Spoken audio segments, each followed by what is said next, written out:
Third Backworldsmen. Once on a time, Zarathustra also cast his fancy beyond man, like all backworldsmen. The work of a suffering and tortured God did the world then seem to me. The dream and diction of a God did the world then seem to me, colored vapors before the eyes of a divinely dissatisfied one. Good and evil, and joy and woe, and I and thou, colored vapors did they seem to me before creative eyes. The Creator wished to look away from himself. Thereupon he created the world. Intoxicating joy is it for the sufferer to look away from his suffering and forget himself. Intoxicating joy and self-forgetting did the world once seem to me. This world, the eternally imperfect, an eternal contradiction's image, an imperfect image, an intoxicating joy to its imperfect creator. Thus did the world once seem to me. Thus, once on a time, did I also cast my fancy beyond man, like all backworldsmen. Beyond man, forsooth. Ah, ye brethren, that God whom I created was human work and human madness, like all the gods.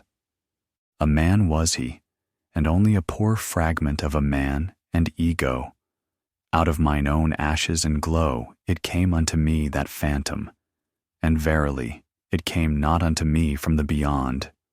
What happened, my brethren? I surpassed myself, the suffering one. I carried mine own ashes to the mountain. A brighter flame I contrived for myself. And lo, thereupon the phantom withdrew from me. To me, the convalescent, would it now be suffering and torment to believe in such phantoms? Suffering would it now be to me, and humiliation. Thus speak I to backworldsmen. Suffering was it, and impotence, that created all backworlds, and the short madness of happiness which only the greatest sufferer experienceth. Weariness which seeketh to get to the ultimate with one leap, with a death leap. A poor, ignorant weariness, unwilling even to will any longer, that created all gods and backworlds. Believe me, my brethren, it was the body which despaired of the body. It groped with the fingers of the infatuated spirit at the ultimate walls. Believe me, my brethren, it was the body which despaired of the earth. It heard the bowels of existence speaking unto it.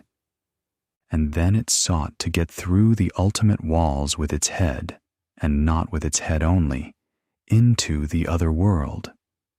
But that other world is well concealed from man, that dehumanized, inhuman world, which is a celestial naught, and the bowels of existence do not speak unto man, except as man. Verily, it is difficult to prove all being, and hard to make it speak. Tell me, ye brethren, is not the strangest of all things best proved? Yea, this ego, with its contradiction and perplexity, speaketh most uprightly of its being. This creating, willing, evaluing ego, which is the measure and value of things. And this most upright existence, the ego, it speaketh of the body, and still implieth the body, even when it museth and raveth and fluttereth with broken wings. Always more uprightly learneth it to speak, the ego, and the more it learneth, the more doth it find titles and honors for the body and the earth. A new pride taught me mine ego, and that teach I unto men. No longer to thrust one's head into the sand of celestial things, but to carry it freely, a terrestrial head, which giveth meaning to the earth. A new will teach I unto men, to choose that path which man hath followed blindly, and to approve of it, and no longer to slink aside from it, like the sick and perishing. The sick and perishing. It was they who despised the body and the earth, and invented the heavenly world and the redeeming blood drops. But even those sweet and sad poisons they borrowed from the body and the earth. From their misery they sought escape, and the stars were too remote for them. Then they sighed, "Oh, that there were heavenly paths by which to steal into another existence and into happiness." Then they contrived for themselves their bypaths and bloody draughts. Beyond the sphere of their body and this earth, they now fancied themselves transported, these ungrateful ones. But to what did they owe the convulsion and rapture of their transport? To their body and this earth. Gentle is Zarathustra to the sickly. Verily, he is not indignant at their modes of consolation and ingratitude. May they become convalescents and overcomers, and create higher bodies for themselves. Neither is Zarathustra indignant at a convalescent who looketh tenderly on his delusions, and at midnight stealeth round the grave of his God. But sickness and a sick frame remain even in his tears. Many sickly ones have there always been among those who muse and languish for God. Violently they hate the discerning ones, and the latest of virtues, which is uprightness. Backward they always gaze toward dark ages. Then indeed were delusion and faith something different. Raving of the reason was likeness to God, and doubt was sin. Too well do I know those godlike ones. They insist on being believed in, and that doubt is sin.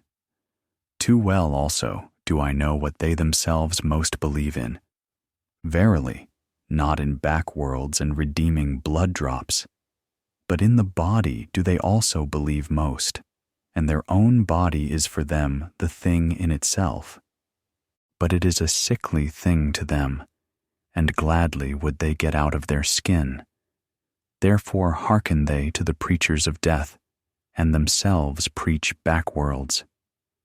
Hearken rather, my brethren, to the voice of the healthy body. It is a more upright and pure voice. More uprightly and purely speaketh the healthy body, perfect and square built, and it speaketh of the meaning of the earth. Thus spake Zarathustra.